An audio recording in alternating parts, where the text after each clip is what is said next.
오늘의 성경 말씀 마태복음 27장 39절로 43절 말씀.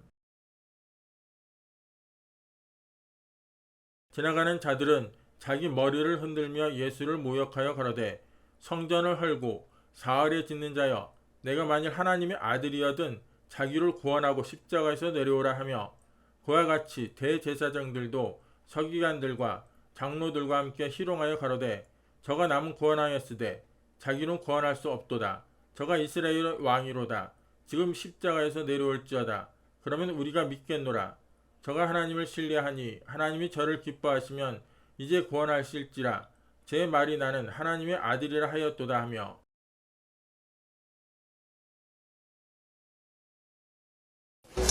오늘 저는 여러분과 함께 두 십자가라는 제목으로 은혜를 나누겠습니다. 모든 사람은 사물을 바라볼 때 자기의 입장에 서서 그것을 해석합니다. 그렇기 때문에 한 개인이나 국가 간에 끊임없이 분쟁과 알력이 있는 이유는 모든 것을 바라보는 눈이 똑같지 않기 때문인 것입니다. 사람들은 자기의 이익에 기반해서 자기 본의로 모든 것을 보기 때문에 서로 이견이 상충하게 되는 것입니다. 그러나 우리가 진실로 모든 일에 하나님 위치에서 하나님의 눈으로 바라볼 수 있다면 이것은 틀림없는 참 진리로서 사물을 바라보고 해석할 수 있을 것입니다. 여러분, 2000년 전에 갈보리 십자가에서 하나님 아들 예수님이 못 박여 피 흘리며 돌아가셨습니다. 그러나 이 그리스도의 십자가를 바라보는데도 완전히 사람 편에서 바라보는 것과 하나님 편에서 바라보는 것이 다릅니다.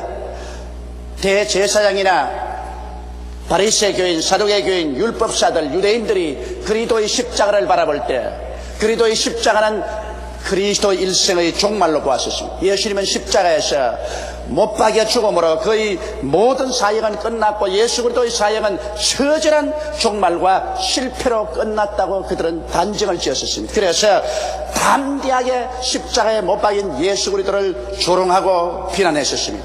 그러나 여러분, 하나님께서 갈보리 십자가를 바라보시고 평가한 것은 대제사장이나 바리새, 사두개나 율법사들, 유대인들이 바라보고 평론한 것과는 너무나 엄청나게 차이가 난 평가를 내리셨습니다. 그러므로 오늘 이 시간 우리들은 예수 그리스도의 십자가에 대한 평가를 사람의 위치에서 할 것이냐 하나님 위치에서 할 것이냐, 이 중대한 것을 결정 내려야 할 것입니다. 예수 그리스도의 십자가에 대한 평가는 우리의 현실적인 삶뿐 아니라 영원한 운명에 좌우되는 문제인 것입니다. 첫째로 저는 여러분과 함께 예수님의 십자가에 대한 일반 대중과 유대인 지도자들의 관점에서 보시기를 바랍니다. 예수님께서는 로마의 빌라도 총독의 사형언도를 받고 로마 군인들에게 걸렸습니다. 대제사장이나 바리새, 사두개나 율법사들과 유대인들이 아우성치며 비난한 가운데서 골고다 산정으로 올라가셨습니다. 그리고 그는 옷이 벗긴 채 십자가에 대못이 박혀서 우편의 강도, 좌편의 강도 사이에 높이 매달렸었어요. 예수님은 오전 9시에 십자가에 못 박였었는데 땀을 흘리시고 피를 흘리시고 고통을 당하셨습니다. 그 괴로움은 말로 형용할 수 없었습니다. 끊임없이 예수의 원수들은 그 십자가 밑에서 그리스도를 향하여 고개를 흔들고 침을 빼앗고 온갖 모욕을 다했었습니다. 성전을 헐고 사흘에 짓는 자여, 내가 만일 하나님의 아들이거든 그 십자가에서 내려오라 외쳤고, 대제사장들조차도 제가 남은 구원하였으나 자기는 구하지 못하는도다, 그 십자가에서 내려오라, 그러면 우리가 너를 믿겠노라, 이와 같이 비난했었습니다. 정오가 되자 해도 빛을 내지 아니하고 천지가 어두워지고 거센 바람이 불어오고 먹장 구름이 하늘을 덮었었습니다. 오후 3시가 되자 예수님이 큰 소리를 외쳤습니다. 열리 열리 라바 사박다니, 하나님이 하나님이 어찌하여 나를 버리시나이까. 그리고 잠시 후에 큰 소리로 내가 다 이루었다 하시고 주님께서 아버지여 내 영혼을 아버지께 부탁하나이다 하고 운명하셨습니다. 이 사건을 예수를 믿지 않은 사람들은 예수 그리스도의 종말로 보았었습니다. 그리스도 사역의 끝으로 보았고 예수님은 이로 말미암아 처참하게 실패했다고 단정을 내렸었습니다. 오늘날도 이단 사설들은 하나님 아버지는 인정하고 하나님의 사랑에 대해서는 입에 침이 마르도록 이야기하지만 예수 그리스도의 사역은 짓밟아버립니다. 예수 그리스도를 무시하는지, 그렇처럼 예수 그리스도의 십자가 사건은 처참한 실패의 사건이었다고 말하고 있는 것입니다. 왜냐하면 원수 마귀는 처절하게 하나님의 아들 예수 그리스도를 공격합니다. 왜 그러냐? 예수 그리스도 없이는 인류가 구원받을 수 없기 때문인 것입니다. 아들이 있는 자에게는 아버지도 있고 아들이 없는 자에게는 아버지를 볼 수가 없고 도리어 하나님의 진노가 그 위에 머물러 있기 때문인 것입니다. 예수님의 원수들은 예수 그리스도를 향해서 비난하고 공격할 때 그들이 한 가지 사건은 부인할 수가 없었습니다. 제가 남은 구원했으나 자기는 구할 수 없도다. 예수 그리스도의 원수들조차도 역사적인 예수 그리스도의 행적을 통해서 예수께서 남을 구원한 사건은 절대로 부인할 수가 없었습니다. 이것은 위대한 그리스도 사역에 대한 증언인 것입니다. 오늘날 그리스도께서 3년 반 동안 행하신 그 역사적인 사건은 아무도 부인할 수가 없습니다. 예수님의 원수들조차도 제가 남은 구원하였다고 주장을 한 것입니다. 예수님은 수많은 사람을 죄에서 구원해 주셨습니다. 예수님은 정직한 죄인을 짓밟은 적이 없습니다. 가늠하다가 현장에 잡힌 여자도 모든 사람이 돌을 들어 다 죽이려고 할 때 예수님은 그 여자를 구출하시고 나도 너를 정죄하지 않으니 가서 다시 죄를 짓지 말라고 하셨습니다. 수가성 우물가에 남편을 5나 바꾸고 6번째 남자와 살고 있는 여자도 예수님은 정죄하지 않으셨습니다. 그 영혼을 구원하시기 위해서 주님께서 그 자존심의 상처를 입히지 않도록 온갖 조심을 다해서 그를 구출해 구원을 받게 만들어 주신 것입니다. 예수님은 가는 곳마다 죄인을 용서하고 죄를 도말하고 구원하여 주셨습니다. 그래서 예수님의 원수들조차도 제가 남을 죄에서 구원했다고 증언할 수밖에 없었습니다. 예수님은 귀신에 억압된 사람을 가는 곳마다 구출해 주셨습니다. 회당장 집에 들어가서 예수 그리스도께서는 식사를 하실 때 거기에 불쌍한 사람들이 많이 찾아오셨습니다. 그러나 그 회당장의 딸이 병이 들어서 죽었습니다. 주님께서 그를 구출하여 주셨습니다. 우리 주 예수 그리스도의 행적은 어느 곳에 가나 사람을 살리는 일에 집중하셨습니다. 예수님께서 한 번은 두로와 시돈 지구에 갔는데 스르보니의 여인이 예수님께 따라오면서 내 딸이 흉악하게 귀신 들렸으니 내 딸을 구출해달라고 간청을 했었습니다. 그 당시에는 아직 이방인의 시대가 아니었습니다. 십자가 못 박힌 이후에야 이방인의 시대가 오는데 이방인의 시대가 아닌데도 불구하고 이 여인이 하도 와서 간구함으로 예수님께서 그 여인을 들어주셔서 그 소녀를 귀신 들린 데서 놓아주셨습니다. 한 번은 예수님께서 그라사인 지방에 귀신 들린 사람이 있어 그가 처자를 버리고 가정을 버리고 공동묘지에 가서 밤낮으로 고함치며 돌로서 자기 몸에 상처를 입히며 죽어가고 있는 것을 발견하고는 태풍을 뚫고 호수를 건너서 제자들에게 가서 그 사람 속에서 군대 마귀를 내어 쫓았습니다. 로마의 당시에 한 군대의 편제로서는 2,000명이 군대였었습니다. 그런데 한 사람 속에 무려 귀신이 2,000마리나 들어있었는데 그걸 다 쫓아내시고 주님께서 이 사람을 구출하시고 정상적인 마음으로 집에 들어가서 가장 노릇을 하고 자식 노릇을 하고 아버지 노릇을 할 수 있도록 만들어 주신 것입니다. 이 사실을 아무도 부인할 수 없습니다. 역사적인 사건이기 때문에 사람들은 이것을 부인할 수 없고 예수님의 원수들조차도 제가 남을 귀신 들린 데서 구원해 주었다고 시인했던 것입니다. 예수님은 가는 곳마다 병을 고쳤습니다. 우리 주님께서 베드로의 장모의 집에 들어가서 베드로의 장모가 10병으로 누운 것을 보시고 그 손을 만지시고 10병을 꾸짖으시며 10병이 떠나가고 제자들에게 수종들기 시작하셨습니다. 저녁에 많은 사람들이 귀신 들린 자와 병자를 데리고 오며 귀신을 말씀으로 쫓아내시고 그리고 병든 자를 안수해서 고치셨습니다. 성경에는 바로 그 사실을 증명해서 말하기를 저는 우리 연약한 것을 친히 담당하시고 병을 짊어지셔도 남을 이루려 하심이라고 했었습니다. 예수 그리스도의 행적 속에 그가 수많은 병든 자들을 고쳤다는 사실을 예수님의 원수들조차도 시인했었습니다. 예수님은 수많은 사람을 죽음에서 건졌습니다. 예수님께서는 회당장 야이로의 딸이 죽었을 때 그 집에 들어가서 그를 살려준 것은 말할 필요 없거니와 나인성 과부의 아들이 죽어서 그 아들을 시체를 뒤에 그 부인이 따라가며 통곡을 하고 울고 있었습니다. 예수님께서는 그 상녀를 중지시키고 그 관뚜껑을 열게 하시고 청년을 보고 말하신다. 청년아 일어나라. 마치 잠에서 깨어나시 일어나버리고 말한 것입니다. 더구나 나사로는 죽은 지 나흘 만에 공동묘지에서 썩은 냄새가 나는데도 그 무덤의 돌을 옮겨놓고 예수님이 나사로야 나오라고 외침에 나사로가 수의를 입은 채 살아났었습니다. 우리 주님께서 죽은 자를 살리신 이 사역은 예수 믿는 사람만 인정하는 것이 아니라 안 믿는 원수들까지라도 그가 남을 구원했다, 남을 죽음에서 건졌다, 이 사실을 시인할 수밖에 없었습니다. 예수님은 환경적인 곤란에 처한 사람 그대로 두고 가신 적이 없습니다. 배고픈 사람은 남자만 5,000명, 부녀자 10,000명을 먹였으며 또 남자만 4,000명, 부녀자 10,000명을 예수님이 먹인 사건이 있었습니다. 예수님께서는 가난한 사람, 외로운 사람, 절망에 처한 사람의 친구가 되어서 저들을 돌보아 주셨습니다. 이렇기 때문에 예수님의 위대한 행적은 원수들조차도 시인하였습니다. 예수님의 지상생의 위대성은 이로써 증명되고도 남음이 있는 것입니다. 그러나 예수님이 십자가에 못 박여 몸짓고 피를 흘리고 있을 때 대제사장이나 율법사들이나 원수들은 말하기를 저가 남은 구원하였으되 자기는 구원하지 못하는도다. 십자가에서 내려오라. 그래야하면 우리는 너가 하나님의 아들인 줄 믿겠다고 말한 것입니다. 여기에서 그들은 예수님의 사역은 인정하고 그 위대성은 인정해도 십자가 사건을 통해서 예수님의 생애는 끝이 났다고 생각하는 것입니다. 그래서 조롱을 했습니다. 십자가에서 내려오라. 네가 하나님 아들이면 지금 내려오라. 그러면 우리가 믿겠노라. 너희는 아무리 위대한 행적을 했다 할지라도 십자가에서는 끝장이 났다. 실패했다. 너는 이제 이로써 모든 것은 종말되고 말았다. 그렇게 그들은 고개를 흔들면서 예수 그리스도의 종말을 비웃었습니다. 여러분, 과연 예수 그리스도는 십자가에서 종말되었을까요?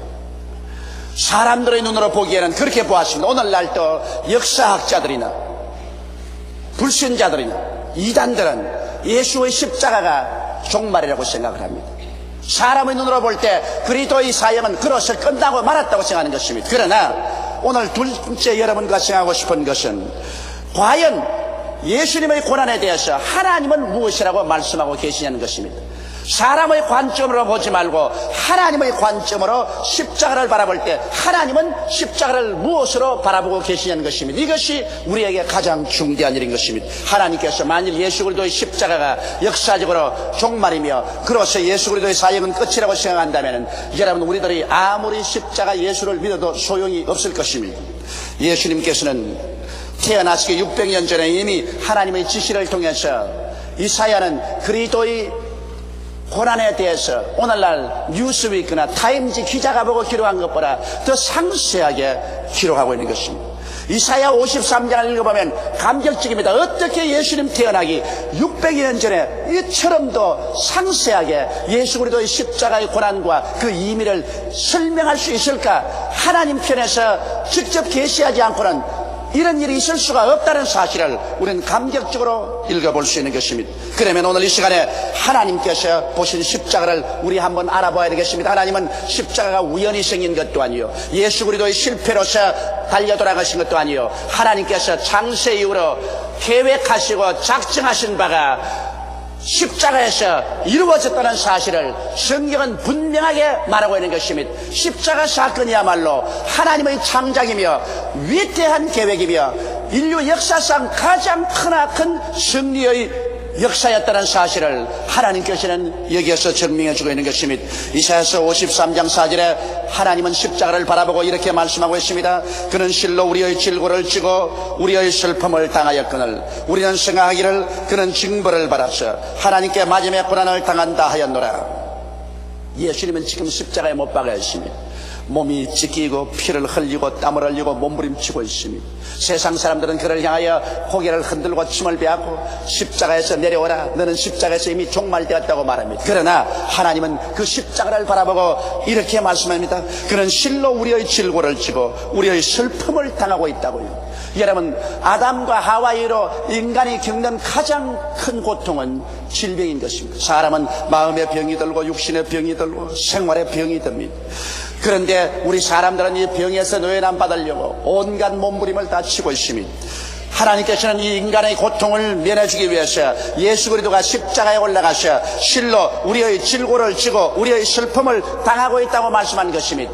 제가 찔리면 우리 허물을 인하며 제가 상하면 우리 죄악을 인함이라고 하신 우리 하나님께서는 십자가에 못 박인 예수 그리스도의 고통은 죄악과 허물만 제한 것이 아니라 우리의 질병을 적극적으로 주님께서 짊어지시고 질병으로 말미암아 다가오는 고통을 주님께서 제하여 버렸다고 하나님께서 그렇게 말씀하고 있는 것입니다. 그러므로 우리 십자가를 바라볼 때 하나님 눈으로 우리 바라보고 하나님 편에서 십자가를 해석해야만 되는 것입니다. 사람들은 십자가는 예수 그리스도의 실패라고 생각하지만 하나님께서는 십자가는 우리의 질병과 질병으로 말미암아 다가오는 크나큰 슬픔을 예수께서 그 속에서 다 청산해 주신 위대한 대속의 사건으로 보고 있는 것입니다. 이렇기 때문에 오늘날 우리는 예수 그리스도의 십자가 앞에 나와서 그리스도를 바라보고 그리스도를 구주로 모실 때 그리스도는 우리의 마음과 몸에 인간으로서 치료할 수 없는 그 수많은 병들을 다 지켰다는 사실을 믿어야만 되는 것입니다. 그래서 오늘 또 하나님은 이 십자가를 통하여 치료의 위대한 능력을 베풀어 주신 것입니다. 하나님은 나는 너희 병을 치료하는 야훼라고 말씀하셨습니다. 그리고 하나님께서는 예수 그리스도를 보내셔서 수많은 사람의 병을 고쳐주셨습니다. 예수님의 제자들을 통해서도 병을 고쳤었습니다. 그러므로 기독교는 병 고치는 종교입니다. 하나님께서 병 고치는 하나님이시고 우리 구주 예수께서 병 고치는 구주시고 교회는 병 고치는 교회고 복음은 바로 병 고치는 복음인 것입니다. 왜냐하면 십자가 사건이 바로 치료의 사건이라는 것을 하나님께서 우리에게 명명백백하게 말씀해 주고 있기 때문에 십자가 앞에 나오는 사람은 치료의 위대한 기적이 일어날 것을 기대할 수가 있는 것입니다. 하나님은 또한 십자가 사건을 바라보고 이사야서 53장 5절에 그가 찔리면 우리 허물을 인하며 그가 상하면 우리 죄악을 인함이라고 말씀하고 있는 것입니다. 바리새 교인이나 사두개 교인이나 율법사들은 십자가는 예수 그리스도께서 하나님께 징벌을 받아 매 맞으며 죽는 곳이 그의 사역은 실패라고 말하는데 하나님은 십자가를 바라보고 제가 찔리면 우리 허물을 인하며 제가 상하면 우리 죄악을 인함이라고 말하셨습니다. 여러분, 사람은 태어날 때부터 벌써 죄인입니다. 왜냐하면 아담과 하와가 하나님께 죄를 짓고 버림받고 난 다음에 그리고 우리를 낳았기 때문에 죄의 씨앗을 바른 사람들은 모두 다 죄인이요 죄의 혈통을 바른 사람은 태어날 때부터 죄인이요 우리는 원죄 속에서 아무 자범죄를 짓지 않아도 하나님께 버림받은 자요 이미 죽은 자들인 것입니다. 거기에 보태어서 사람들은 수많은 원죄를 짓고 살았었습니다. 그래서 인간은 원죄와 자범죄로 말미암아 도저히 인간의 힘으로 헤어나올 수가 없는 처절한 절망에 처했습니다. 사람은 의로운 행위로 말미암아 자기의 죄가를 도말할 수도 없고 어떠한 다른 사람도 사람을 구출할 수 없습니다. 그런데 동정녀 마리아의 몸에서 원죄 없이 태어나시고 이 세상에 살면서 원수들도 예수 그리스도의 죄를 지적하지 못할 정도로 율법에 완전하게 예수님은 살아시고 그리고 우리의 죄를 대신 짊어지고 십자가에 올라가셨습니다. 그래서 그가 찔리면 우리 허물을 다 담당합니다. 그가 상하면 우리 죄악을 다 담당한 것입니다. 이러므로 죄악의 빚을 예수께서 십자가에서 내가 다 이루었다 하실 때 다 청산하고 말하셨습니다. 율법의 정죄가 예수 그리스도로 말미암아 모두 다 무효가 되어버리고 말한 것입니다. 율법은 여러분에게 길게 여러분의 죄를 다 덮고 있습니다. 그리고 율법은 여러분을 정죄합니다. 너는 이런 죄를 지었다, 이런 죄를 지었다, 너는 저런 죄를 지었다. 그러므로 너는 멸망을 받아야 된다. 그러나 예수님 십자가 앞에 나오면 십자가는 그 율법의 모든 정죄를 다 무효화시켜 버리고 마는 것입니다. 내가 다 갚아버렸다. 과거의 죄도 현재의 죄도 미래의 죄도 내가 다 청산해버렸다. 그러므로 이 사람에 대한 율법의 모든 정죄는 무효다. 그래서 우리는 예수를 믿음으로 말미암아 무죄 백방되어서 죄 안 지은 사람이 되어버리고 마는 것입니다. 바로 하나님께서는 십자가를 바라볼 때 예수 그리스도의 고난은 우리를 무죄 백방하기 위해서, 율법의 정죄에서 우리를 해방시키고 율법의 정죄를 무효화하기 위해서, 우리의 죄의 모든 부채를 예수님이 갚아주기 위해서 고난당한 사건이라고 하나님은 인정하고 계신 것입니다. 그러므로 십자가 사건을 실패로 보는 사람은 자기의 죄악으로 영원히 멸망받을 수밖에 없지만은, 십자가가 우리의 죄악과 허물을 용서한 사건으로 받아들이는 사람은 죄를 지었음에도 불구하고, 못났음에도 불구하고, 버림을 받아야 마땅함에도 불구하고, 죄 지은 그대로, 못난 그대로, 빈손 그대로 나오지만 예수를 믿음으로 말미암아 순식간에 구원받아 하늘나라 백성이 되게 되는 것입니다. 그 다음 성경은 이렇게 말합니다. 그가 징계를 받음으로 우리가 평화를 누리고, 이사야서 53장 5절 하반절인 것입니다. 아담과 하와가 범죄하고 난 다음 징계를 받았습니다. 그들은 에덴에서 쫓겨났습니다. 하나님이 예비하신 세계에서 쫓겨났습니다. 쫓겨난 세상은 가시와 은극히가 나는 세상이에요. 인간의 힘과 노력으로 이마에 땀을 흘리고 먹고 살아야 할 세상인 것입니다. 그래서 아담 하와 이후로 지금까지 세상은 저주 가운데서 사람들은 가시난 인생을 살아왔었습니다. 그런데 예수 그리스도께서 우리를 대신해서 십자가에 못 박혀 징계를 받음으로 말미암아 옛날에 아담과 하와가 징계로 내어 쫓겨난 그 징계를 다 청산하시고, 이젠 예수 그리스도를 통해서 우리는 아버지의 품 안에 안길 수가 있게 된 것입니다. 쫓겨난 에덴에서 다시 우리는 에덴을 찾을 수가 있고 하나님 품 안에 들어갈 수가 있게 된 것입니다. 예수 그리스도께서 징계를 받음으로 우리는 이제 하나님과 화평하게 되었습니다. 하나님 앞에 부끄럼 없이 들어갈 수가 있고, 하나님이 우리를 품에 품어주시고, 또다시 하나님께서는 우리를 사랑하여 주셔서 우리를 위해서 예비해 주시는 역사를 베풀어 주시는 것입니다. 우리가 인본주의로 인간 주체 사상으로 하나님 버리고 나왔었으나 예수를 통해서 회개하고 신본주의로 하나님 주체 사상을 가지고서 하나님을 섬기며 나올 때 하나님은 옛날 아담과 하와를 위해서 예비해 주신 것처럼 오늘날 또 여러분과 나를 위해서 적극적으로 예비하여 주시는 것입니다. 우리 하나님께서는 오늘날 여러분과 나에게 무엇을 먹을까, 무엇을 입을까, 무엇을 마실까, 이 모든 문제를 돌보아 주십니다. 성경에는 이러한 것들은 이방인들이 염려하는 것이요, 너희 천부께서는 이 모든 것이 너에게 있어야 될 줄 아시나니라. 그러므로 먼저 그 나라와 그 의를 구하라. 그리하면 이 모든 것을 너희에게 더하시라고 말씀하고 계신 것입니다. 우리 하나님은 또다시 여러분과 나를 위해서 예비하시는 하나님으로 우리에게 다가오게 된 것입니다. 그가 징계를 받음으로 우리가 화평을 누리게 된 것입니다. 이제 하나님 앞에 나와서 우리는 하나님과 아무런 거리낌 없이 대화를 나눌 수가 있고, 하나님은 그 사랑의 손길로 여러분과 나를 위해서 모든 것을 예비해 주시는 하나님으로 된 것입니다. 그리고 성경은 또 말합니다. 이사야서 53장 6절에 우리는 다 양 같아서 그런 행하여 각기 제 길로 갔거늘 여호와께서는 우리 무리의 죄악을 그에게 담당시켰도다. 어린 양이 목자를 떠나서 자기 고집대로 자기 행방대로 다갔었습니다. 그러나 우리는 어린 양같이 우리의 목자 되신 하나님을 떠나서 자기 고집대로, 자기 생각대로, 인본주의로, 자기 주체 사상으로 나갔습니다. 그래서 버림받았으나 우리의 목자장 예수께서 오셔서 우리를 도로 다 부르셔서 이제는 신본주의로 돌아오고 하나님 중심으로 돌아오고 하나님의 사랑하는 자녀들이 되게 만들어 주셨습니다. 이를 위해서 예수님께서는 우리 무리의 죄악을 다 당신이 대신 짊어지시고 우리를 도로 다 불러서 하나님의 양들이 되게 만들어 주신 것입니다. 이러므로 예수 그리스도를 통해서 우리들은 이제 하나님의 양들이요, 주께서 기르시는 백성이 되었습니다. 우리는 진실로 다윗처럼 노래할 수 있습니다. 야훼는 나의 목자시니 내게 부족함이 없으리로다. 제가 나를 푸른 초장에 누이시며 쉴만한 물가로 인도하시는도다. 내가 사망의 엄침한 골짜기로 다닐지라도 해를 두려워하지 아니할 것은 하나님이 나와 함께 가심이라. 주의 지팡이가 막대기가 나를 안위하시나이다. 주께서 원수의 목전에서 내게 상을 베푸시고 기름으로 내 머리에 바르셨으니 내 잔이 넘치나이다. 나의 평생에 주의 선하심과 인자하심이 정녕 나를 따르니 내가 야훼의 집에 영원히 거하리라고 말할 수 있는 것은 예수께서 우리를 대신해서 우리의 모든 잘못을 청산해 주셨기 때문인 것입니다. 이러므로 여러분, 대제사장이나 바리새 교인, 사두개 교인, 율법사나 로마 사람들은 예수 그리스도의 십자가는 처절한 실패요, 예수 그리스도 사역의 종말이요, 예수 그리스도의 일생의 끝이라고 생각했었습니다. 오늘날 어떤 이단 종파에서는 한국에서도 예수 그리스도의 십자가는 예수 그리스도의 실패요 종말이라고 말하는 것입니다. 그러나 하나님의 음성에 귀를 기울여야만 하는 것입니다.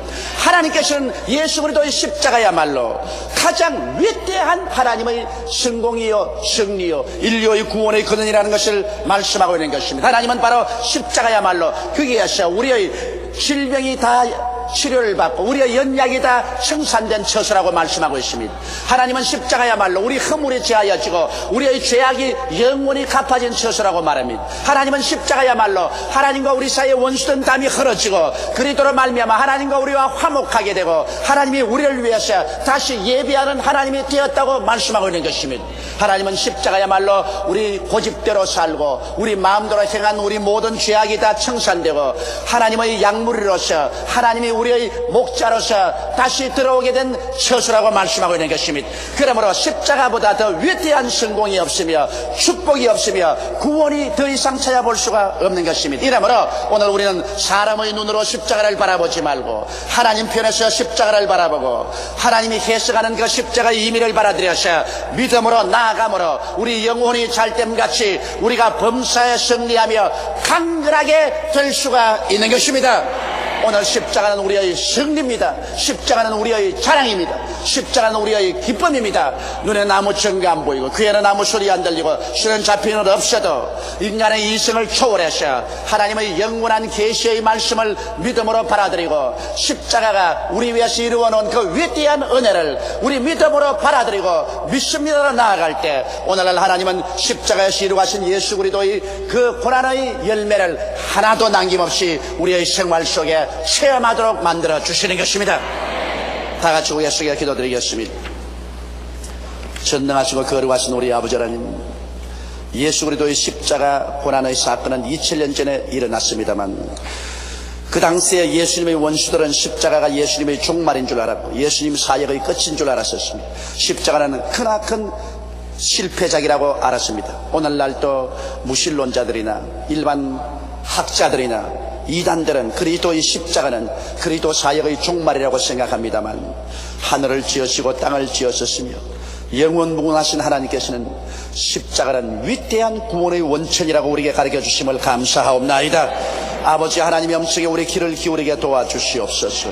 그래서 하나님이 해석하시는 십자가의 내용을 우리가 알아들어서 그 십자가의 내용을 믿음으로 받아들이고 그를 통해서 우리가 병고침을 받고 죄사함을 받으며 그를 통해서 하나님 궁정에 들어가서 하나님과 함께 동행하며 그를 통해서 하나님의 약물이들이 되어서 살 수 있는 우리들이 되게 도와주시옵소서. 오 하나님 우리 아버지요, 우리는 예수 그리스도의 십자가를 사랑합니다. 우리는 예수 그리스도의 십자가 밑에 와서 십자가를 우리 품에 안아드립니다. 십자가를 통한 그 위대한 은혜를 믿음으로 오늘 받아들입니다. 하나님 우리 아버지요, 모든 사람들이 십자가 밑에 모여 하나님의 품에 안기게 도와주시옵시고 하나님의 약물이들이 되게 도와주옵소서. 우리 주 예수님 이름으로 기도드리옵나이다. 아멘. 오늘 저는 여러분과 함께 하나님 아버지와 예수님의 사랑이라는 제목으로 은혜를 나누고자 합니다. 사람들은 오늘날 이 세상에 값진 것이 금이라고 하는 사람도 있고 은이라고 하는 사람도 있습니다. 혹은 다이아몬드라고 하는 사람들도 있고 그렇지 않으면 정치적인 권력이나 지위나 명예나 세상에 부라고 하는 사람들도 있습니다. 그러나 이 세상에 사람이 값으로 쳐서 계산할 수 없는 가장 귀한 것이 있습니다. 이것은 사랑입니다. 이 세상에 존재하는 모든 것, 즉 인간과 동식물 및 무생물까지라도 사랑을 하면 변화가 되고 사랑을 하면 빛을 냅니다. 그러나 사랑이 사라지면 금이나 은이나 보석이나 지위나 명예나 권세나 부귀가 아무런 의미가 없어져 버리고 마는 것입니다. 그렇기 때문에 이 세상에서 가장 귀한 것이 사랑입니다. 그런데 사랑은 주는 것입니다. 사람들은 생각하기를 사랑은 받는 것이라고 생각하는데 사랑은 주는 것입니다.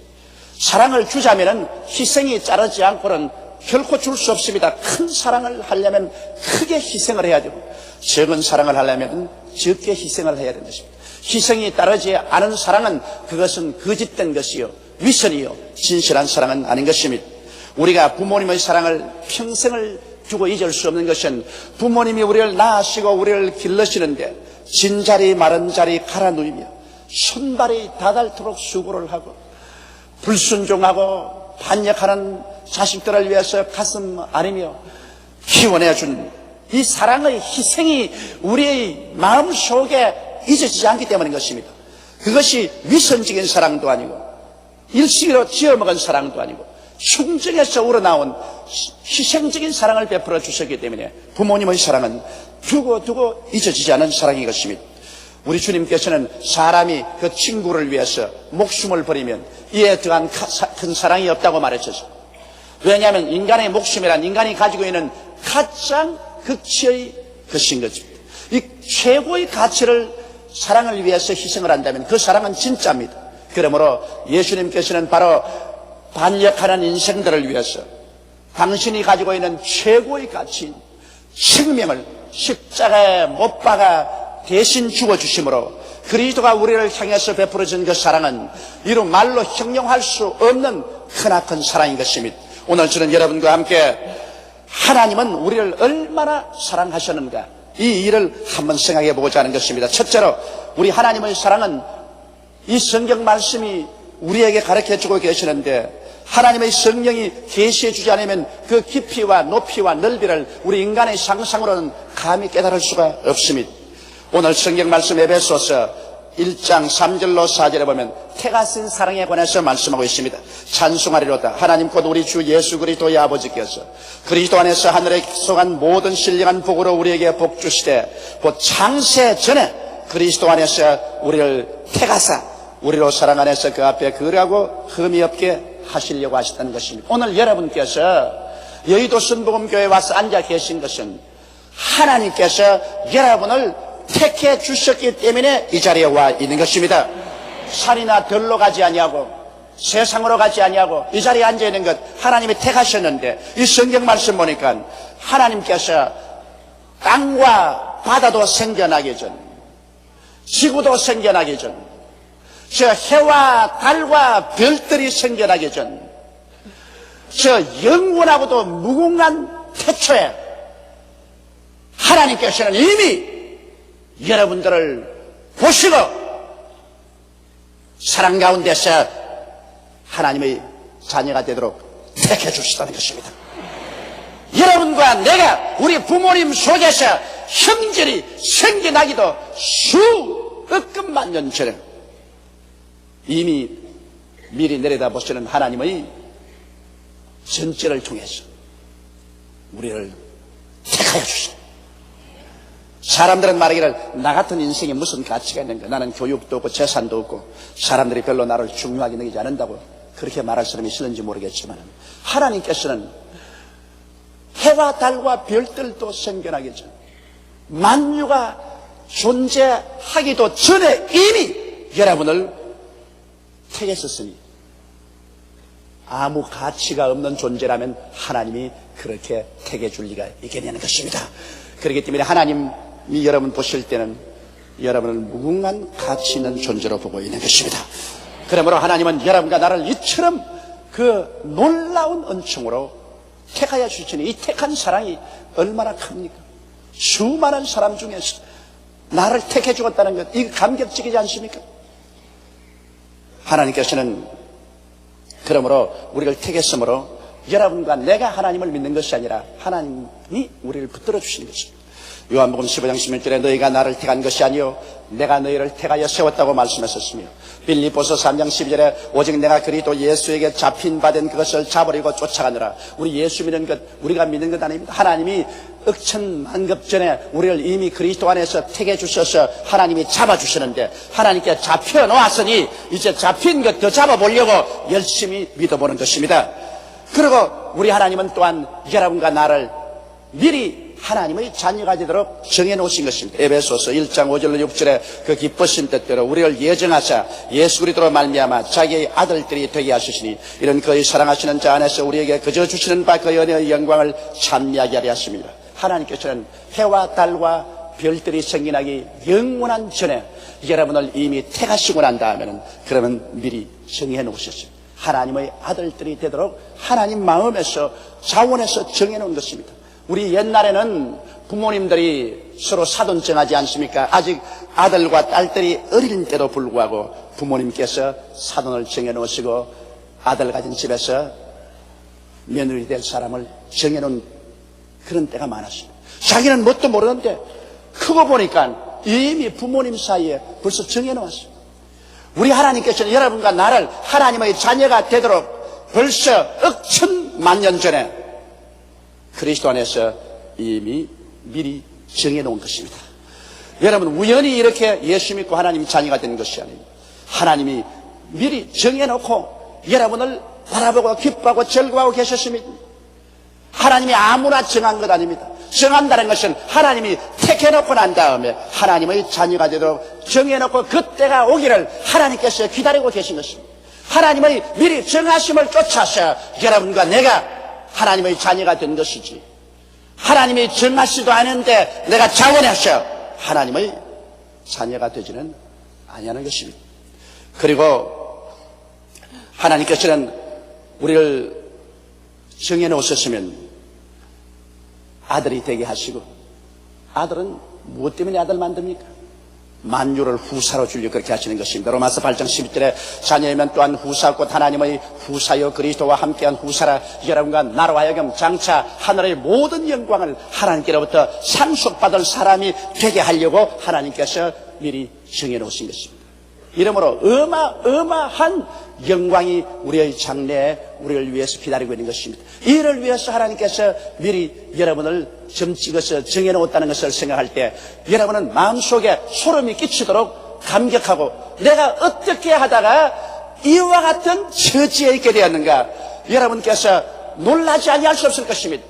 여러분이 무슨 잘나서 그런 것도 아니고 위대해서 그런 것도 아닌 것입니다. 하나님께서 원하셔서 여러분을 이처럼 만들어주신 것입니다. 그러고 난 다음 하나님은 때가 오심에 이제 우리를 불러주셨습니다. 하나님의 부르신 사랑은 로마서 8장 30절에 또 미리 정하신 그들을 또한 부르시고 그렇게 말하셨습니다. 때가 오매 하나님이 부르셨습니다. 저는 지금으로부터 32년 전에 하나님이 부르셨습니다.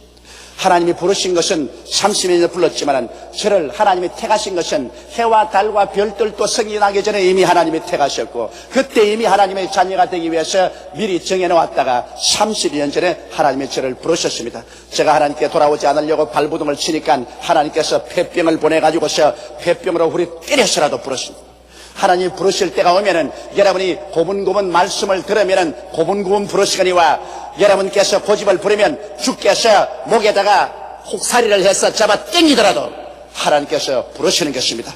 고분고분 따라오면 좋을 건데 그 하나님 부르심을 반대하고 발부둥을 치고 자꾸 뒤로 물러가려고 하다가 하나님께 끌려서 오게 될 때는 괴로울 것입니다. 그러나 하나님은 이 너무나 큰 영광을 주시기로 이미 선택하시고 미리 정해놓았기 때문에 때가 오면 붙잡아서 그 사랑으로 끌어주시는 것입니다.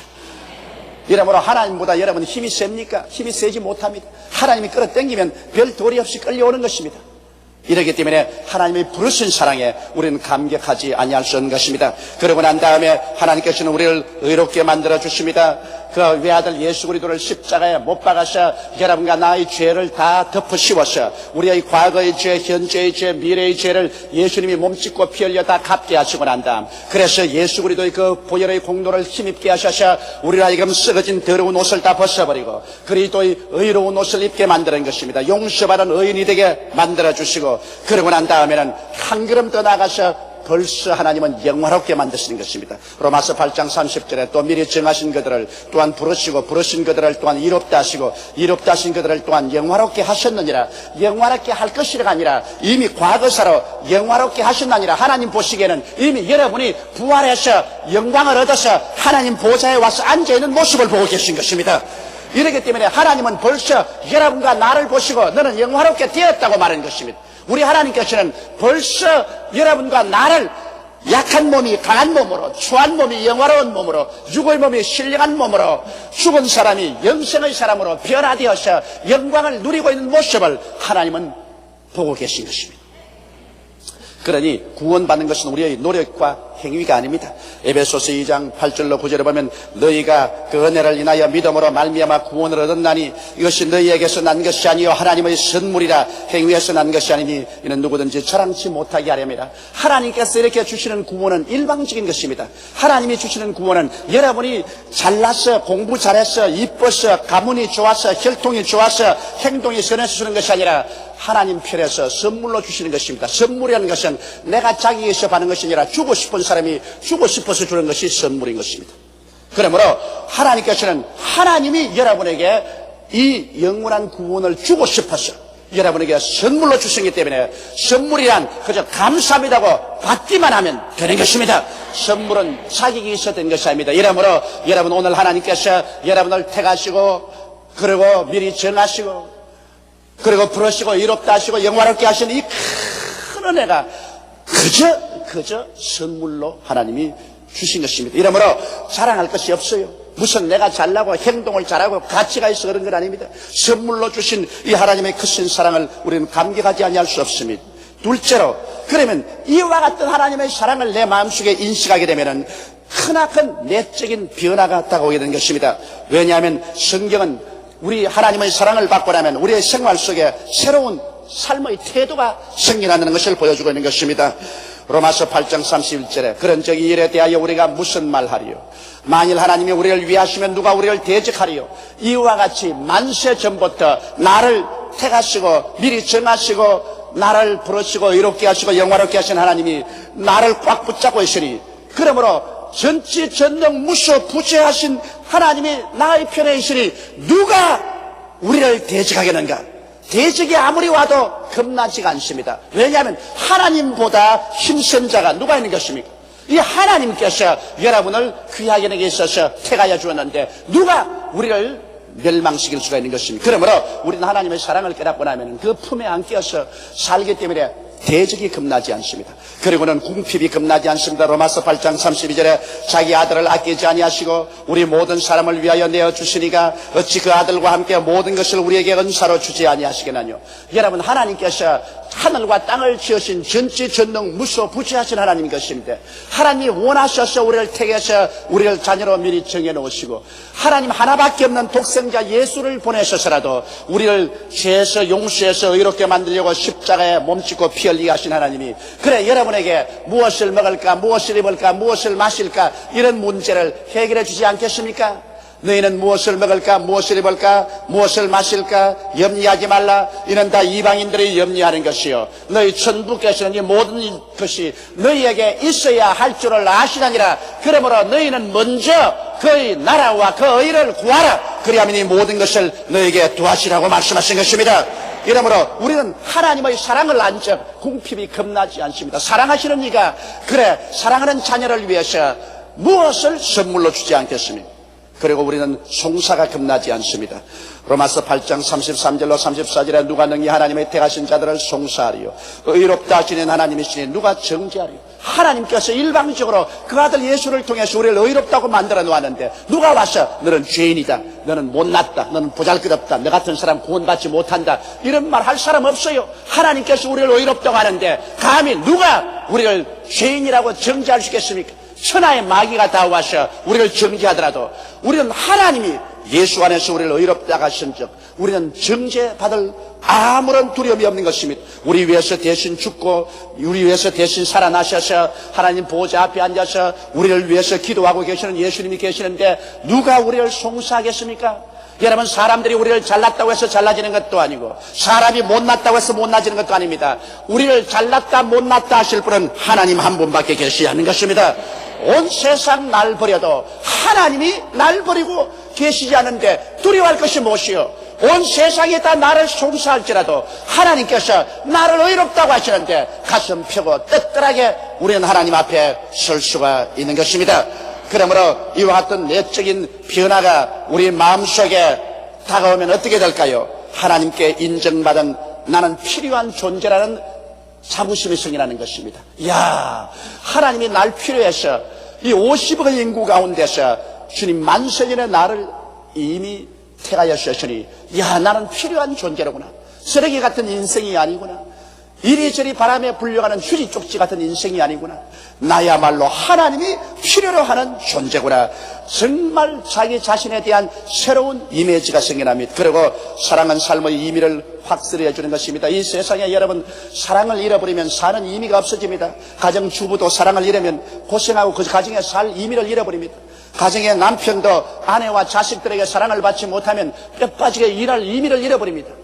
여러분, 우리가 이 세상에 사는 것은 모르다 사랑이 그 의미를 부여하는데, 하나님께서 나를 사랑해 주신다는 것을 알게 될 때 내 있는 재산 다 드리고 내 청춘을 다 드린다 해도 하나도 아깝지가 않습니다. 왜냐하면 나의 모든 행동에 의미가 부여되기 때문인 것입니다. 그러므로 하나님이 나를 사랑했으니 나의 삶의 의미가 확실해지고, 그리고 기쁨이 솟아오릅니다. 주의 사랑 비칠 때 기쁨 오네.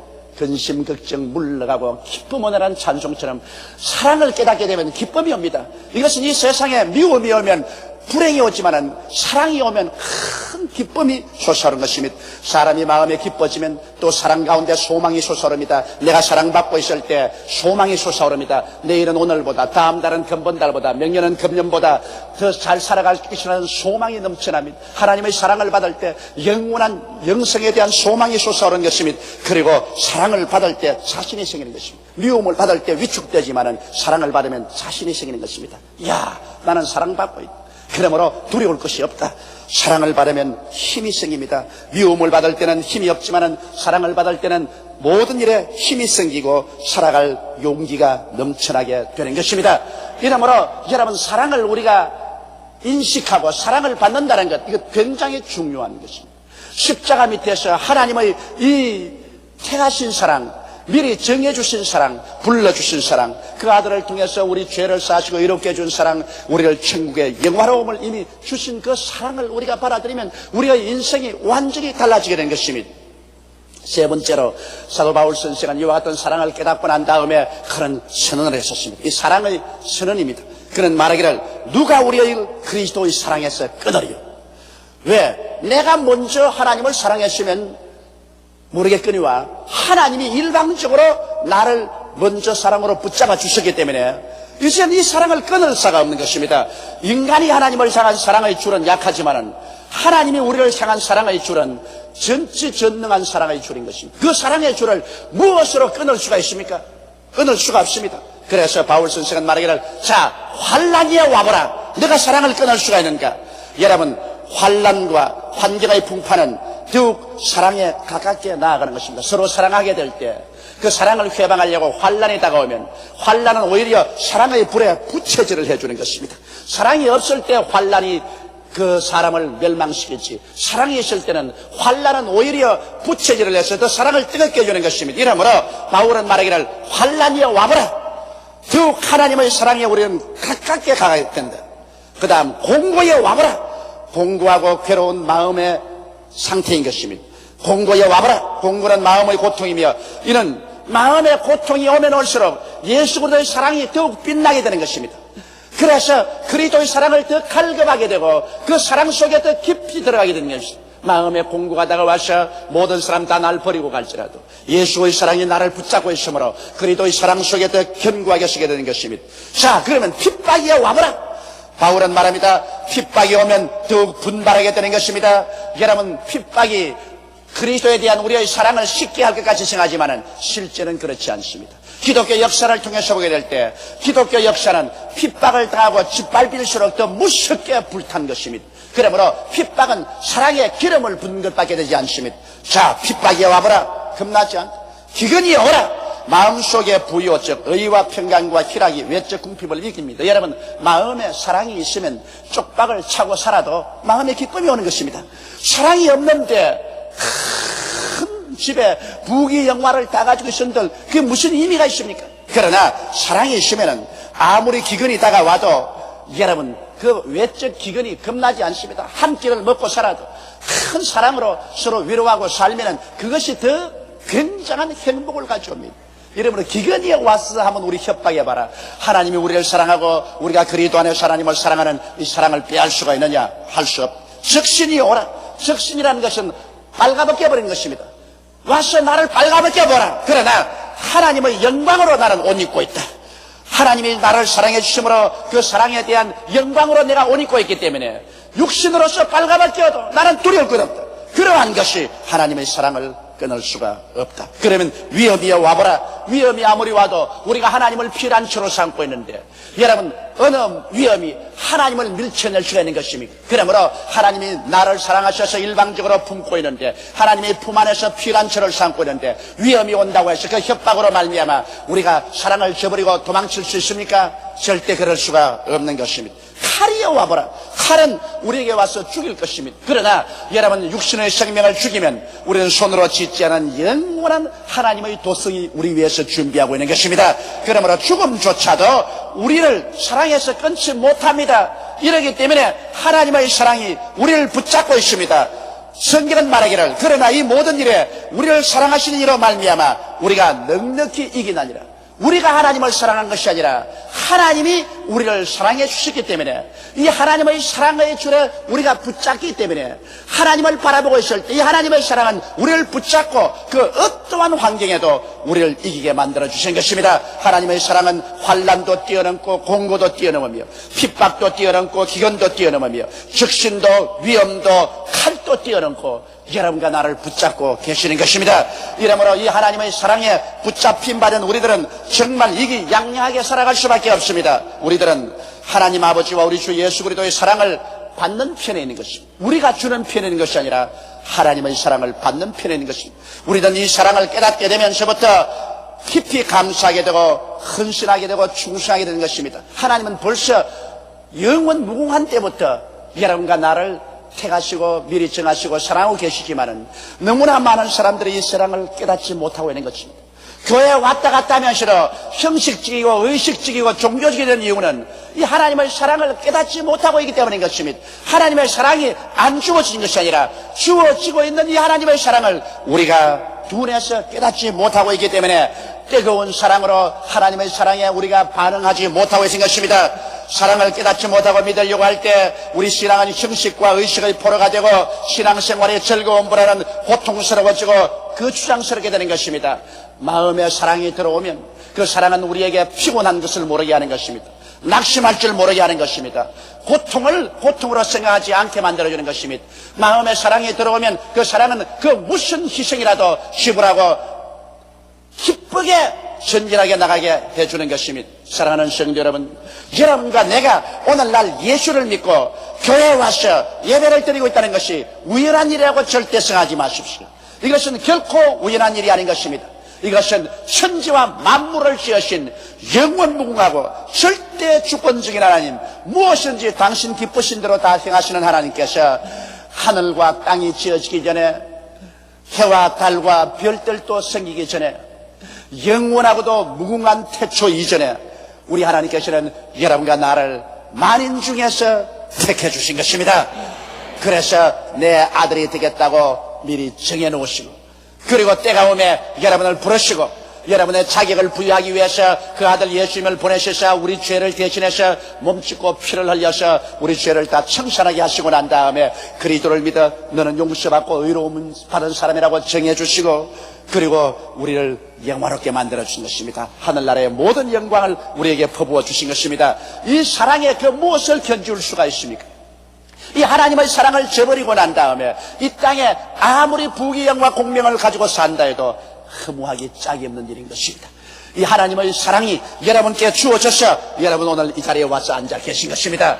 그러므로 내가 어떠한 사람이라는 것을 그리스도 예수 안에서 깨닫게 되시기를 주님의 이름으로 축원합니다.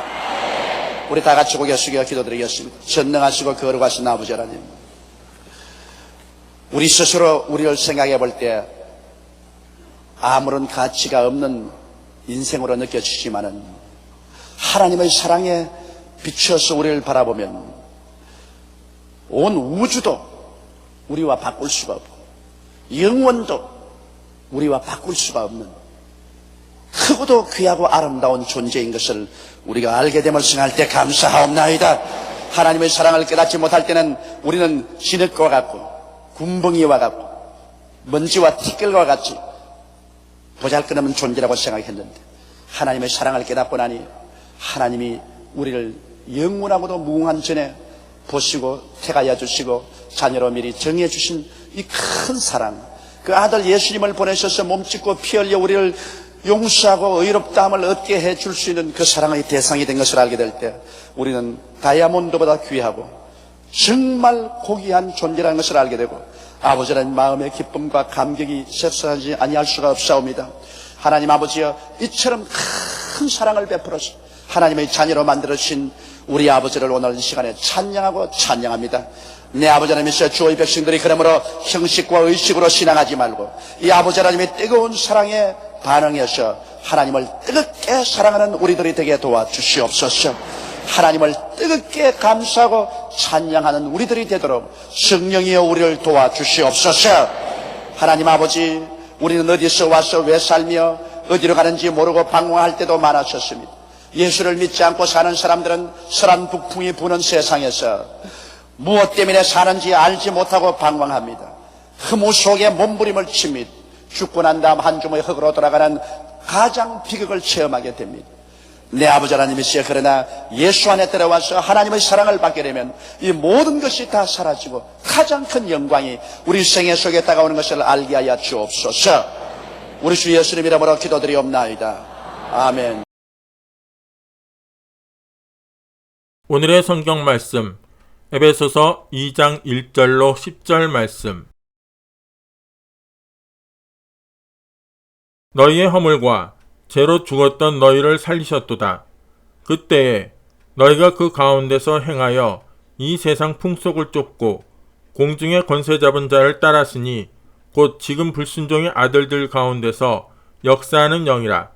전에는 우리도 다 그 가운데서 우리 육체의 욕심을 따라 지내며 육체와 마음에 원하는 것을 하여 다른 이들과 같이 본질상 진노의 자녀이었더니 긍휼에 풍성하신 하나님이 우리를 사랑하신 그 큰 사랑을 인하여 허물로 죽은 우리를 그리스도와 함께 살리셨고 너희가 은혜로 구원을 얻은 것이라. 또 함께 일으키사 그리스도 예수 안에서 함께 하늘에 앉히시니 이는 그리스도 예수 안에서 우리에게 자비하심으로써 그 은혜의 지극히 풍성함을 오는 여러 세대에 나타내려 하심이니라. 너희가 그 은혜를 인하여 믿음으로 말미암아 구원을 얻었나니 이것이 너희에게서 난 것이 아니요 하나님의 선물이라. 행위에서 난 것이 아니니 이는 누구든지 자랑치 못하게 함이니라. 우리는 그의 만드신 바라 그리스도 예수 안에서 선한 일을 위하여 지으심을 받은 자니 이 일은 하나님이 전에 예비하사 우리로 그 가운데서 행하게 하려 하심이니라.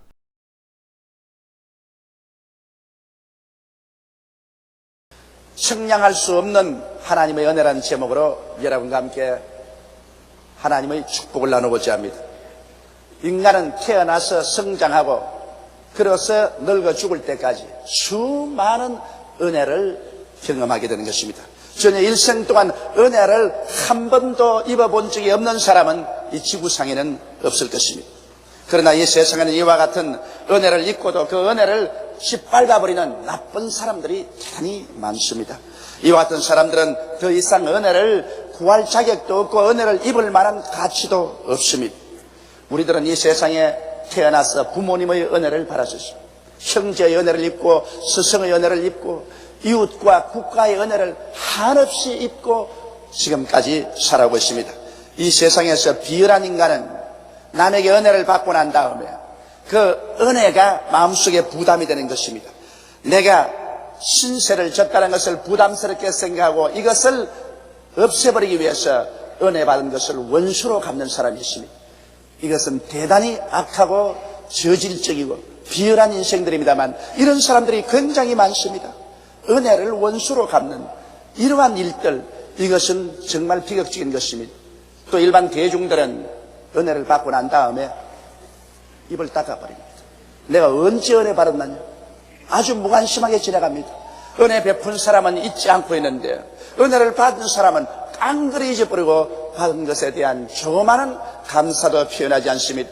이러므로 말미암아 은혜 베푼 사람들이 낙심이 되고, 그러기 때문에 이 세상은 더 삭막해지고 살기 어려운 곳이 되어가고 있는 것입니다. 그러나 이 세상에서 참으로 훌륭한 사람들도 많이 있습니다. 왜냐하면 은혜 받은 것을 결코 잊지 않고 기회가 있을 때마다 받은 은혜에 대해서 늘 감사하고 보답하려고 애를 쓰는 그런 사람들도 수없이 많이 있습니다. 이와 같은 사람은 훌륭하고 인격이 된 사람들입니다. 그리고 이와 같은 사람은 계속하여 은혜를 더 받고 더 축복을 누릴 수 있는 자격이 있는 사람인 것입니다. 그렇다면 오늘 이 시간에 우리는 과연 태어나서 지금까지 우리 하나님께로부터 수많은 은혜를 받았는데, 하나님의 은혜에 대해서 진실로 우리는 감사하며 살고 있으며 하나님의 은혜에 보답하려고 하는 그런 심정으로 살고 있는지 우리 가슴에 손을 얹고 생각해 봐야 되겠습니다. 우리는 과연 하나님 앞에서 은혜 받고 축복받을 수 있는 그런 인격자가 되어 있느냐, 깊이 생각해 봐야 될 것입니다. 첫째로 우리는 하나님이 주신 자연의 혜택에 감사하면서 과연 살고 있는 것입니다. 우리는 과연 하루 일을 하다가 갑자기 중지하고 하나님이 주신 태양을 감사하고 달을 감사하고 별을 감사하고 공기와 물과 땅과 우리 자연 환경을 감사해 본 적이 있느냐는 것입니다. 우리가 진실로 우리의 환경에 대해서 감사하게 될 때 하나님께서는 우리에게 새로운 계시를 우리 마음속에 주심으로 말미암아 생의 경이로움과 환경의 신비를 맛볼 수 있게 해주는 것입니다. 감사하지 않은 사람은 무디고 탁한 마음을 가지고 있기 때문에 하나님이 주신 풍성한 은혜를 누리고도 그 생의 경이와 신비를 느끼지 못하고 하나님의 풍성한 축복을 더 받아들이지 못하는 것입니다. 저는 죄를 짓고 체포되어 감옥에 들어가서 고생한 두 사람의 이야기를 들어본 적이 있습니다. 한 감방에 두 사람이 들어있었는데 그게 끊임없이 전도하는 사람들이 와서 예수를 믿으라고 전도를 했습니다. 그런데 그 중에 한 사람은 그 설교 말씀을 듣고 마음이 깨어져서 통회하고 자복하고 회개하고 예수를 믿게 된 것입니다. 예수를 믿자 그 마음이 거듭나고 그가 그냥 마음에 감사가 솟구쳐 올랐었습니다. 그는 매일같이 그 마룻바닥에 꿇어엎드려 기도하기를, 하나님이여, 내가 감옥에 들어온 것 감사합니다. 내가 감옥에 들어오기 전에는 이 세상 따라 살며 육신의 정욕, 안목의 정욕, 세상 자랑을 따라 살았는데 감옥에 들어와서 비로소 깨닫고 예수를 믿고 구원을 받고 보니 이렇게 기쁠 수가 없습니다. 이제 어디서 와서 왜 삶이 어디로 가는지를 알게 되었으니 주님 감사합니다. 그리고 아침 저녁으로 감사를 합니다. 그 감옥에 들어온 것을 감사하고 그 박한 음식이 들어와도 그것을 감사로 눈물로 받아들이고, 그 다음에는 창살가로 햇빛이 비추면 하나님이 햇빛을 주시니 감사합니다. 저 푸르다들에 구름 떠나가는 것이 창살 틈으로 보이면 구름을 보고 감사를 하고 눈물을 흘립니다. 이 사람 예수 믿고 난 다음 감옥에서 하도 감사를 하니까 감방이 자기에게는 천당으로 변화되고 말한 것입니다. 그래서 그는 곧장 공책을 넣어달라고 그래서 그 마음에 감격이 생기는 대로 시를 짓기 시작한 것입니다. 매일매일 날이 갈수록 그 시집은 두터워져 가고 있는 것입니다. 그러나 같은 감방에 있는 한 사람은 결코 회개하지 아니하고 그는 매일같이 원망과 불평으로 삽니다. 자기를 감옥에 넣어준 사람을 원망하고 저주하고 내가 가서 원수를 갚지 아니하고 딱딱한 감방을 두들기면서 저주를 하고 박한 음식이 들어온다고 그릇을 내 던지고, 그리고 햇빛을 보면 하나님을 욕을 하고 구름을 떠가는 것 보고도 하나님을 욕을 하고 운명을 비관했었습니다. 세월은 흘러가서 항상 감사하는 이 사람은 깊은 은혜 속에 들어가고 하나님이 그 눈을 열어주심으로 삶의 경이로움과 환경의 신비를 깨달아 알게 되고 하나님의 영광 가운데 충만한데, 이 다른 사람은 점점 정신 상태가 나빠졌습니다. 이 사람은 우울증에 빠지고 나중에는 정신 이상증이 나타났었습니다. 둘이 다 형제를 마치고 나올 때 한 사람은 기쁨과 영광에 충만해서 자기가 가득히 안고 있는 이 원고지를 가지고서 시를 출판하러 출판사로 뛰어가는데, 다른 사람은 감옥에서 나오자마자 그 길로 정신병원으로 입원하기 위해서 앰뷸런스를 타고 갔다는 것입니다. 두 사람이 똑같이 감옥에 살았지만은 그 운명에 대해서 어떻게 감사했느냐, 그렇지 않느냐에 따라서 그 심령이 달라지며 그 운명도 달라져 버리고 말한 것입니다. 여러분, 모든 일을 감사하게 볼 때 하나님이 주신 만물이 감사하게 되는 것입니다. 원망과 불평을 하면 하나도 좋은 것이 보이지 않습니다. 그러나 좋지 않은 것도 감사하게 되면 그것이 아름답고 영광스럽게 변화되어 가는 것입니다. 저는 이런 아주 우스운 실화를 들어본 적이 있습니다. 미국의 어느 목사님인데 그 목사님은 원고를 적어서 하나하나 읽지 않고는 설교를 못해요.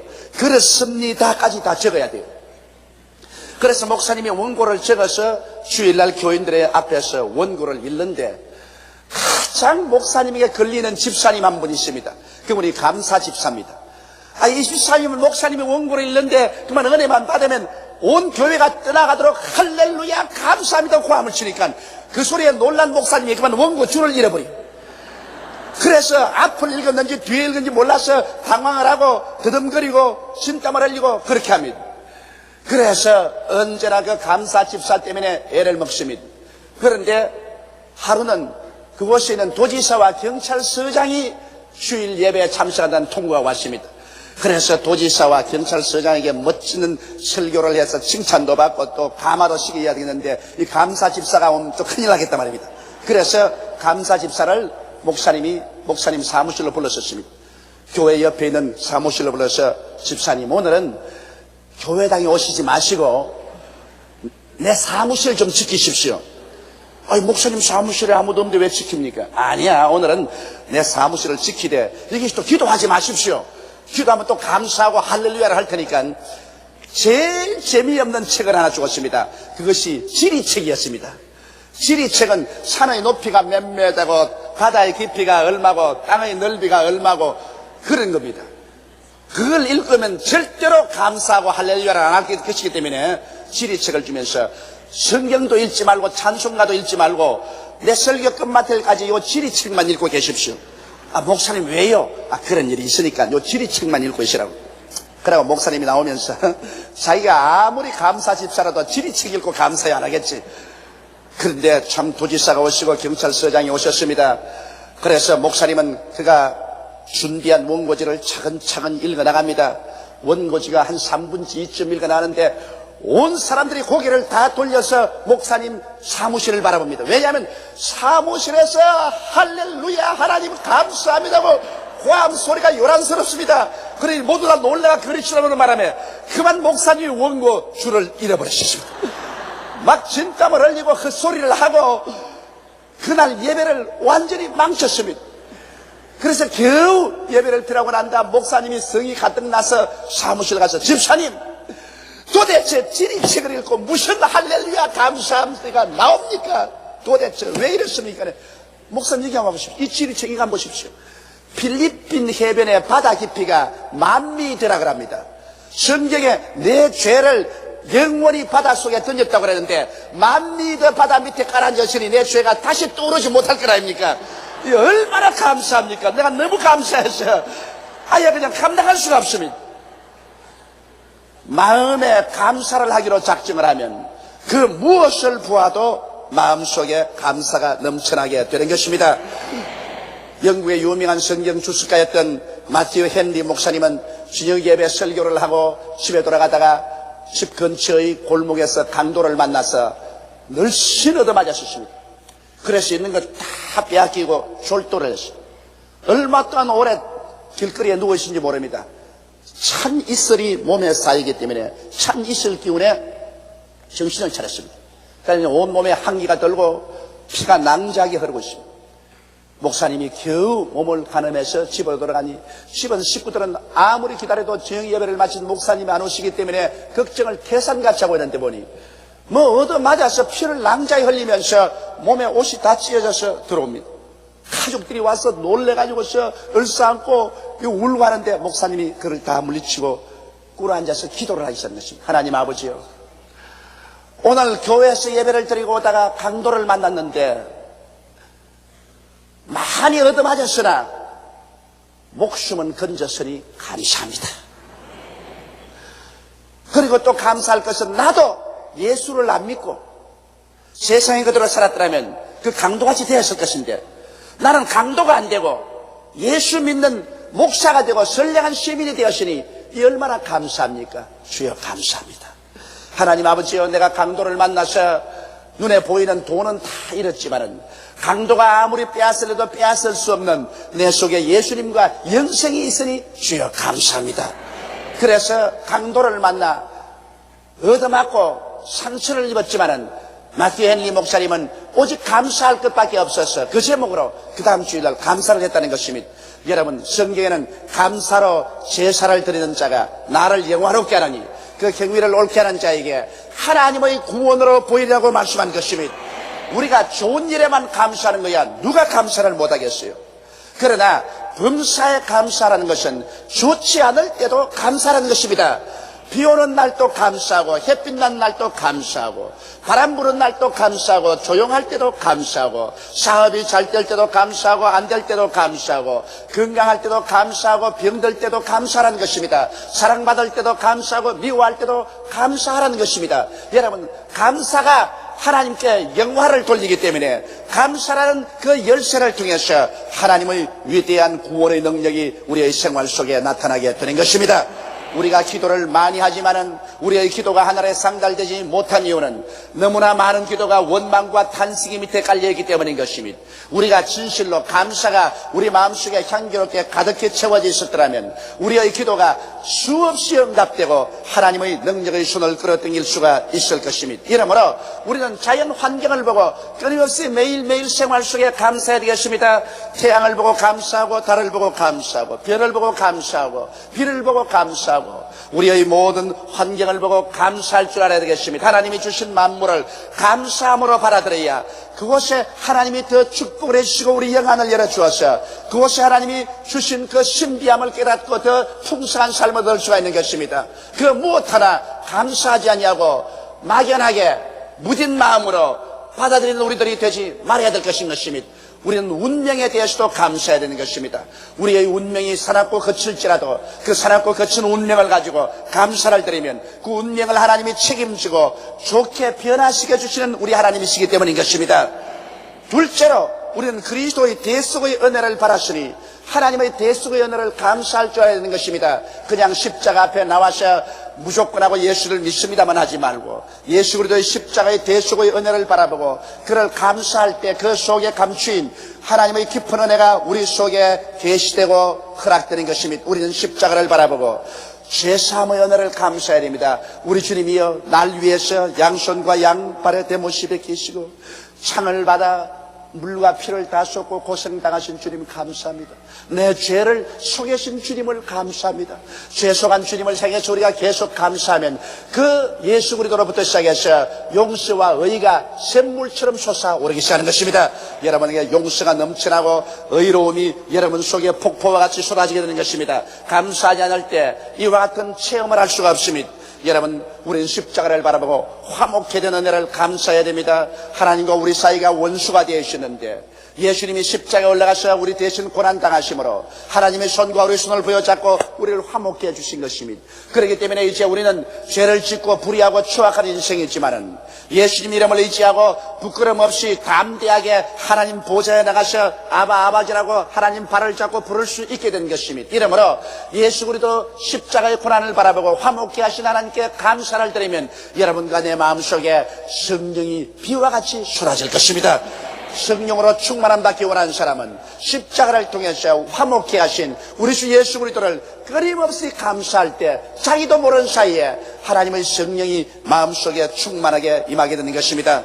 또한 십자가를 바라보고 채찍에 말하신 예수님을 감사해야 됩니다. 그 등이 칼기하게 찢어져서 선지피가 흐르고 있는 것입니다.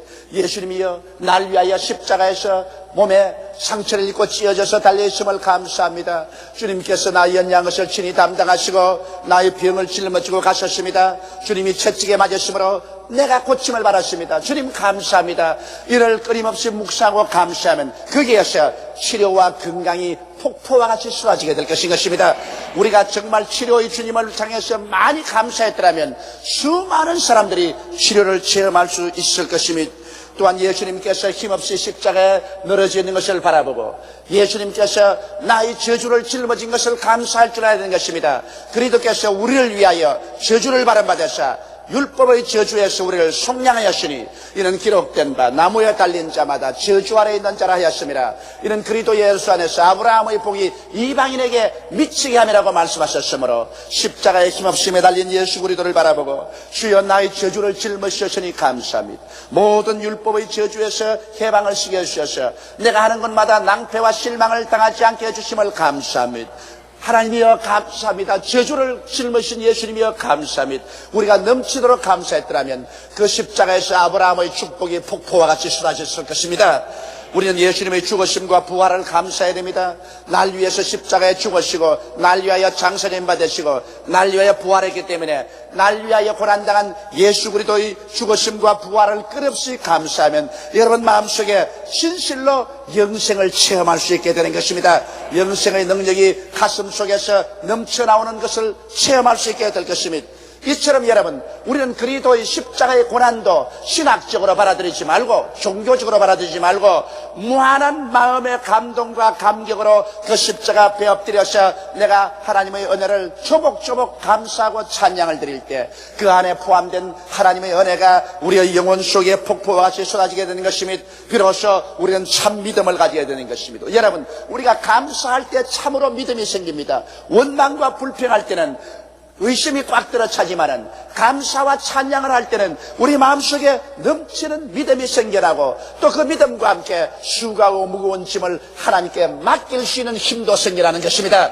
감사 찬양하지 아니할 때는 진정한 믿음도 생겨나지 아니하고 하나님께 내어 맡길 수 있는 힘도 생겨나지 않습니다. 그렇기 때문에 십자가 밑에서 주님을 감사하고 찬양하면 여러분 주님의 십자가의 오중복음을 믿을 수 있을 뿐 아니라 여러분의 무거운 짐을 예수 그리스도의 십자가에다 맡길 수 있는 힘조차 주어지게 되므로 위대한 십자가 대속의 연총을 여러분 생활 속에 체험할 수 있게 되는 것입니다.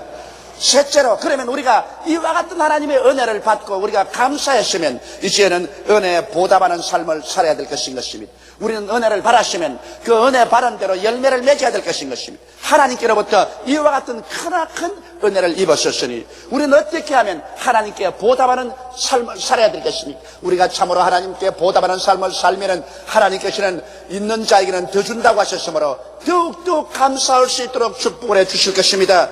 그러면 하나님께 은혜를 보답하는 삶은 하나님을 진심으로 섬기는 삶을 살아야 되겠습니다. 온 세상 사람들은 다 자기를 섬기면서 삽니다. 자기의 정욕을 섬기고 자기의 욕심을 섬기고 자기의 쾌락을 섬깁니다. 모든 세상 사람들은 자기가 우상이 되고 신이 되어서 자기를 위해서만 사는 것입니다. 그러나 우리는 하나님께 나왔었으면 자기를 깨뜨리고 이제는 하나님 중심으로 서서 하나님을 섬기기 위해서 살아야 되는 것입니다. 하나님을 섬긴다는 것은 하나님의 말씀을 즐기는 것이 하나님을 섬기는 것입니다. 하나님 말씀을 즐겁게 듣고 하나님 말씀을 읽고 말씀을 통하여 하나님을 예배하는 것이 하나님을 섬기는 것이요, 또한 때를 내어서 하나님께 감사와 찬양의 기도를 드리는 것이 하나님 섬기는 것이요, 또 하나님을 끊임없이 우리가 매사에 찬양을 드림으로써 하나님을 섬길 수가 있는 것입니다. 우리 예수 믿는 사람이 말씀을 등한히 하고 기도를 등한히 하고 하나님께 감사 찬양하는 것을 등한히 한다면 이것은 절대로 하나님 섬기는 것이 아닌 것입니다. 이렇기 때문에 우리의 삶의 중심에서 정말 내가 하나님을 섬기고 있느냐 섬기지 않느냐를 알려면 내가 얼마나 말씀을 중요히 여기고 기도를 중요히 여기고 하나님께 감사 찬양을 내 생활 속에 중요하게 여기고 살아가는가, 이것을 살펴보게 될 때 하나님을 중심으로 섬기고 있는지 아닌지를 알 수 있는 것입니다. 또한 우리 하나님을 섬기기 위해서는 여러분 힘껏 물질을 드리는 생활을 해야 되는 것입니다. 물질과 하나님과는 상관이 없다고 이렇게 말하는 사람이 있는데 그것은 탐욕이 꽉 들어찬 거짓말입니다. 왜냐하면 하나님께서는 인간과 물질은 일체라는 것을 알고 있습니다. 사람은 물질을 줄 때 자기의 일부분을 떼어서 주는 것입니다. 그렇기 때문에 정말 사랑하지 않고는 물질을 주지 않습니다. 물질은 사람과 생명이 일체이기 때문인 것입니다. 그렇기 때문에 성경은 말씀하기를 내 물질인 곳에 내 마음도 있다고 했으시니 물질과 사람의 마음이 얼마나 일체가 되어 있다는 것을 보여줄 수 있는 것입니다. 이러므로 하나님께서 에덴에서 아담과 하와에게 에덴 동산을 다 주고도 정말 마음을 다해서 하나님을 사랑하는가 증명하기 위해서 선악과를 두시고 그 선악과는 하나님의 것이니 손대지 말라고 했었습니다.